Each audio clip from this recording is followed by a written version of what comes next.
My girlfriend posted, "Single girl summer loading," while we were still together. I didn't comment. I just liked the post and started packing her things into storage. When she came home to an empty closet and a lease termination notice, her summer started earlier than expected. Original post I, 29 male, was scrolling Instagram during my lunch break when I saw it. My girlfriend, Natalie, 27, had posted a photo of herself in a bikini with her friends at some rooftop pool. Caption: "Single girl summer loading. Time to live my best life. No more settling." We'd been together 2 years. Living together for 8 months. I literally made her breakfast that morning. The comments were already pouring in. "Yes, queen, finally." About time you dumped him. Hot girl summer incoming. I sat there, sandwich halfway to my mouth, reading comment after comment from her friends congratulating her on being single. Meanwhile, she'd kissed me goodbye 4 hours earlier and said, "Love you, babe." My coworker Nathan looked over. "You good, man?" I showed him the phone. His eyes went wide. "Bro? What? Yeah. You gonna comment?" "Nope. I liked the post." Then I went back to my sandwich. Nathan thought I was in shock. Maybe I was, but mostly I was doing math. Our lease had 3 months left. The early termination fee was 2 months' rent. I had $8,000 in savings. She spent her last paycheck on that rooftop pool party outfit. I finished my shift, went home to our apartment. Natalie wasn't there. Probably still at the pool living her best life. Her stuff was everywhere. Designer purses she couldn't afford without my help. The PlayStation I bought but she claimed was ours. The coffee maker she picked out but I paid for. Started with her closet. Everything went into boxes. Methodical, calm, like packing for a move, which I guess it was. Her move. Found the lease agreement. We were both on it, but I was the primary. Read the fine print about lease breaking. Found the storage unit placed 2 blocks away. They had a promotion, first month free.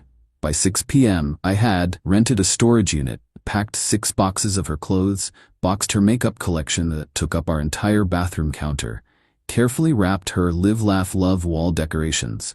I know, I should have seen the red flags. She texted around 7, "At Becca's place." "Don't wait up," I replied. "Have fun." Kept packing. Found the birthday gift I'd bought her for next month. Expensive perfume she'd been dropping hints about. Returned it online while sitting on the floor surrounded by boxes. Update 1 worked through the night. By morning, everything that was definitively hers was packed. 23 boxes total.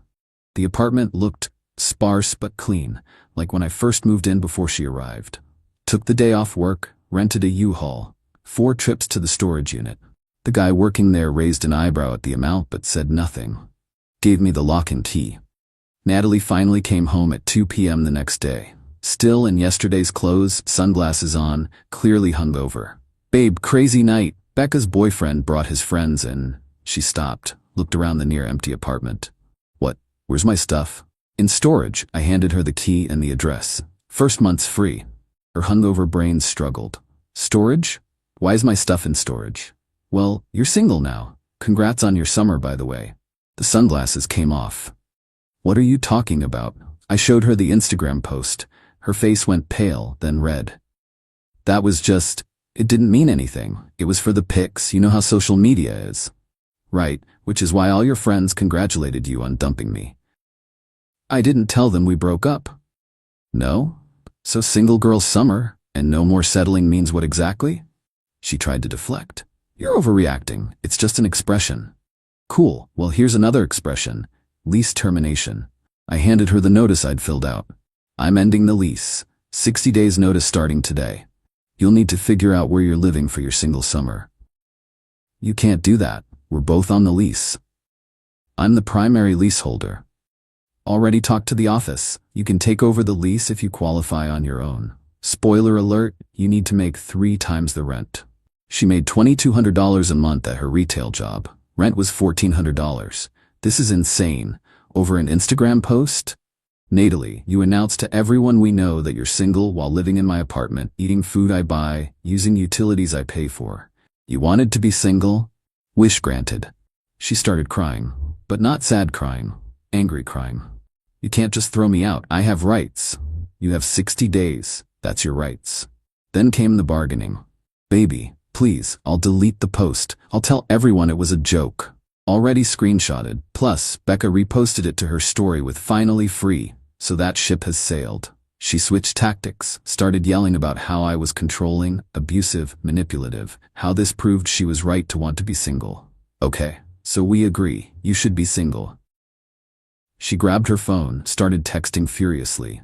20 minutes later, Becca and 2 other friends showed up. Madison and Jenna, the whole summer squad.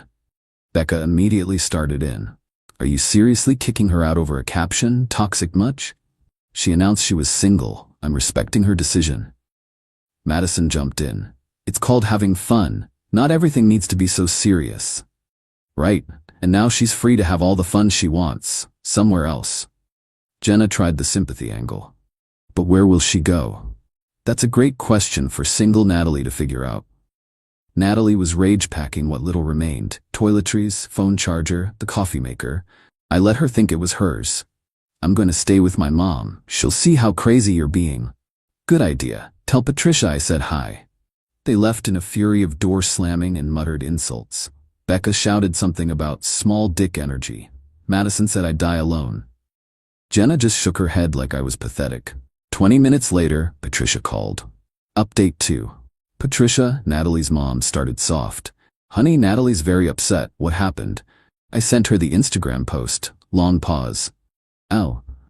I see. She announced she was single while living with me, Patricia. She says it was just for fun with her friends. Would you stay with someone who publicly announced they were single? Another pause. Well, she's young. She makes mistakes. She's 27, and this wasn't a mistake. It was a decision. She can stay with you, right? My apartment is very small. There it was. Patricia lived in a studio. She'd been thrilled when Natalie moved in with me because it meant not having her daughter on her couch anymore.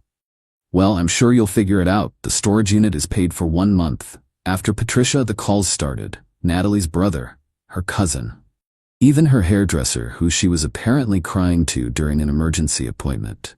To everyone, I said the same thing. She announced she was single. I'm helping her be single. But the best part came that evening. Natalie posted again. When he shows you his true colors, believe him. # narcissist alert, dodged a bullet. The comments rolled in. What happened, babe? Are you okay? Men are trash. She was painting herself as the victim. Fine, I had time. I posted my own update. Just the screenshot of her single girl summer post with a simple caption. When someone tells you they're single, believe them. The mutual friends who saw both posts started connecting dots. My phone buzzed with messages. Wait, she said she was single while living with you? Bro, I thought you guys were good. She's been planning girls' trips all month talking about being single. That last one was from Tom, who was dating Madison. He sent screenshots of a group chat where Natalie had been talking about her summer of freedom for weeks. Planning trips, discussing which apps to download, rating guys at her gym. I forwarded those to Patricia. Her response, oh my. Day 3. Natalie showed up with a police officer. Said I illegally evicted her and stole her belongings. I showed the officer the lease agreement, the 60-day notice, and the storage unit receipt with her name on it. Sir, her belongings are in storage, the officer asked. Yes, sir. Here's the key and address. First month is paid. And she has 60 days notice? Correct. She's free to stay until then, but she announced on social media that she's single, so I assume she'd prefer to stay elsewhere.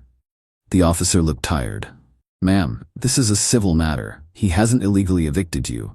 But my stuff, Natalie wailed, is in storage, which he paid for. She tried another angle. He's harassing me. How? He liked my Instagram post. The officer actually rubbed his temples. Ma'am, please collect your things from storage. Sir, can she get her belongings? She has the key. Storage unit B12. The officer left. Natalie stood in the doorway. You're really doing this. You're really single. Congrats. I hate you. That's fine. You have 57 more days to hate me. Then you need to hate me from somewhere else. Update 3. Week 2 of Single Girl Summer got interesting. Natalie had been couch surfing. 3 nights at Becca's, 2 at Madison's, back to Becca's. According to Tom, who became my unexpected informant, she was already wearing out her welcome. Leaving messes, eating their food, complaining constantly about me.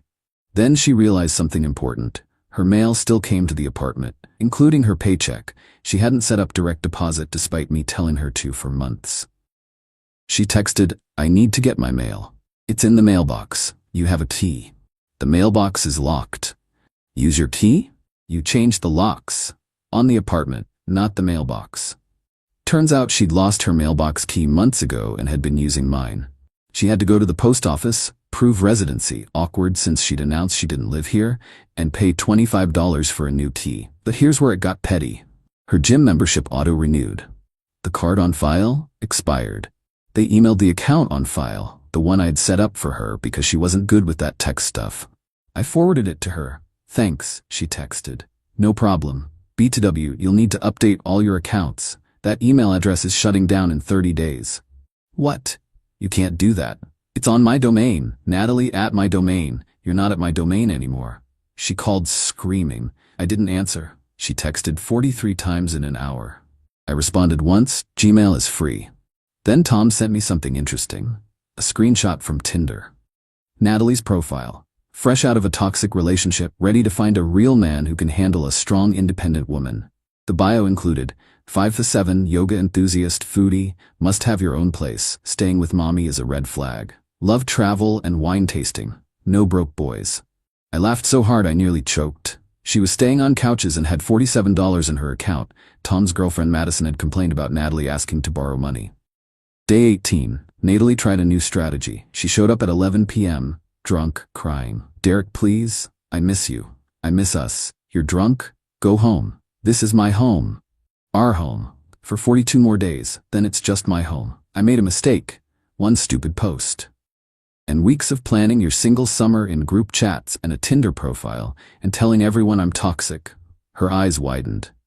"How did you know about Tinder, Natalie? You used photos I took of you. My friend Kevin matched with you and sent me screenshots." She started ugly crying. "I was just exploring options. I never met anyone." "That's because you put must have your own place when you're literally homeless." That set her off. "I'm not homeless. I'm between situations." "Right, we'll go be between situations somewhere else. It's late. Can I at least use the bathroom?" I almost said no, but I'm not a monster. "Fine." 5 minutes. She was in there for 20. Came out with her makeup fixed, hair done. Tried to sit on the couch. "Nope. Time to go. It's late, dangerous. Call an Uber, or Becca, or one of your Tinder matches with their own place." She left, but not before trying to take the spare phone charger. I held out my hand. She threw it at me. Update 4, day 30. The storage unit's free month was ending. Natalie had to figure out what to do with her stuff. She texted, "Can't afford storage. Can I keep some boxes in the apartment?" "No." "Just a few." "No. You're being petty. You're being single." She convinced Becca to help her move everything from storage to Patricia's studio apartment. Patricia called me that evening. "There are boxes everywhere. I can barely walk. That sounds frustrating. Can't you just work it out?" She made a mistake.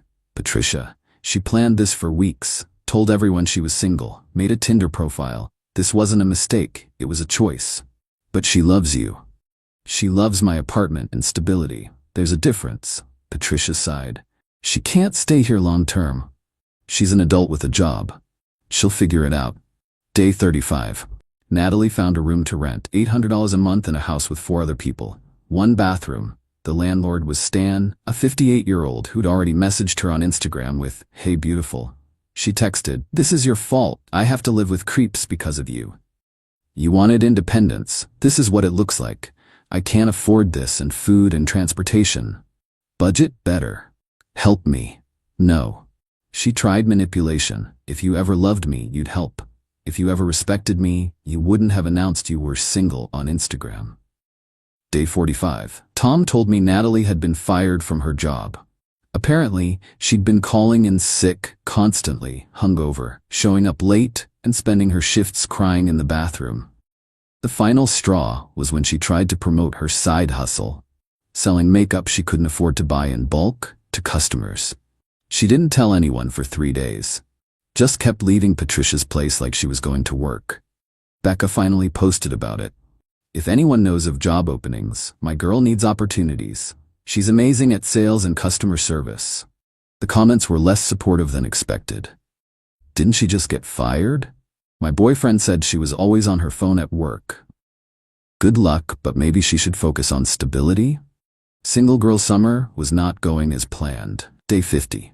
I got a formal-looking email. Natalie had hired a legal advocate, not a real lawyer, just some paralegal she found on Craigslist, demanding I pay her moving expenses, emotional damages, and relocation assistance. I forwarded it to my actual lawyer friend who laughed and sent back, "Tell her to pound sand, legally speaking." I replied to the email, "No." The advocate sent 3 more increasingly aggressive emails. I responded to each with, "No." Final update day 60. Lease termination day. I'd already signed a new lease for the apartment, just me this time. Got a better rate too since I'd been a good tenant for 3 years. The landlord even thanked me for handling the situation maturely. Natalie showed up one last time with Becca and a borrowed pickup truck to get the furniture she claimed was hers. I had receipts ready. The couch? Here's the receipt. I bought it. The TV stand? Receipt. Mine. The bed? Definitely mine. Receipt from before we met. She ended up with a lamp she'd bought at a garage sale and a throw pillow. Becca tried one more time. "You're really gonna let her leave with nothing?" She left with what she came with. Nothing. "You're heartless." "I'm single, just like she wanted to be." As they were leaving, Natalie turned. "I loved you, you know." "No, you loved the lifestyle. There's a difference. I hope you're happy alone. Happier than I was pretending she wasn't planning to leave me while sleeping in my bed." She started to say something else, then stopped. They left. That night, I saw her final Instagram post about the situation. Chapter closed. Sometimes the universe removes people to protect you. On to bigger and better things. #new beginnings, blessed. 37 likes, down from her usual 200 plus. Even her followers were tired of the drama. Tom messaged me a week later. Natalie had moved back to her hometown 3 hours away, living with her dad and his new wife, working at a call center. No rooftop pools, no brunches, no single girl summer. Madison had apparently said, "She fumbled so hard. Derek was like, the best thing that ever happened to her, and she threw it away for Instagram likes." Even Becca had admitted, maybe announcing you're single while living with your boyfriend wasn't the smartest move. As for me, I'm good. Apartment's peaceful. Rebuilt my savings.